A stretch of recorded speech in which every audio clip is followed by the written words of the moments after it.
ಸಾಹಸ ಸಿಂಹ ಡಾಕ್ಟರ್ ವಿಷ್ಣುವರ್ಧನ್ ಅವರು ಕನ್ನಡ ಚಿತ್ರರಂಗದಲ್ಲಿ ಸುಮಾರು ರೆಕಾರ್ಡ್ಗಳನ್ನ ಕ್ರಿಯೇಟ್ ಮಾಡಿರುವಂತ ವ್ಯಕ್ತಿ.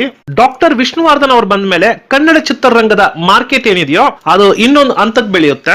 ಆಗರ ಹಾವು ಅನ್ನೋ ಒಂದೇ ಚಿತ್ರದಲ್ಲಿ ಇಡೀ ಸೌತ್ ಇಂಡಿಯನ್ ಸಿನಿಮಾ ಇಂಡಸ್ಟ್ರಿನಲ್ಲೇ ಒಂದು ಹೊಸ ರೆವಲ್ಯೂಷನ್ ನ ಕ್ರಿಯೇಟ್ ಮಾಡಿದ್ದು ಅಂದ್ರೆ ಡಾಕ್ಟರ್ ವಿಷ್ಣುವರ್ಧನ್ ಅವರೇ. ಸೌತ್ ಇಂಡಿಯನ್ ಸಿನಿಮಾ ಇಂಡಸ್ಟ್ರಿನಲ್ಲಿ ಮೊದಲನೇ ಬಾರಿಗೆ ಆಂಗ್ರಿ ಯಂಗ್ ಮ್ಯಾನ್ ಅಂತ ಟೈಟಲ್ ತಗೊಂಡವರು ಅಂದ್ರೆ ಅದು ಡಾಕ್ಟರ್ ವಿಷ್ಣುವರ್ಧನ್ ಅವರೇ. ಸಾಹಸ ಸಿಂಹ ಡಾಕ್ಟರ್ ವಿಷ್ಣುವರ್ಧನ್ ಅವರು, ಮಂಜುಳಾ ಅವರು ಮತ್ತು ಡಾಕ್ಟರ್ ಅಂಬರೀಶ್ ಅವರು ಆಕ್ಟ್ ಮಾಡಿ, ವಿ ಮಧುಸೂದನ್ ರಾವ್ ಅವರು ಡೈರೆಕ್ಟ್ ಮಾಡಿ, CH ಪ್ರಕಾಶ್ ರಾವ್ ಅವರು ಪ್ರೊಡ್ಯೂಸ್ ಮಾಡಿ 1978 ಅಲ್ಲಿ ರಿಲೀಸ್ ಆಗಿರೋ ಸ್ನೇಹ ಸೇಡು ಅನ್ನೋ ಸಿನಿಮಾ.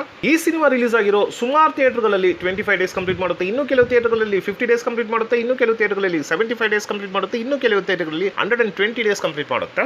ಈ ಸಿನಿಮಾನ 1979 ಅಲ್ಲಿ ಮಲಯಾಳಂ ರೀಮೇಕ್ ಮಾಡ್ತಾರೆ.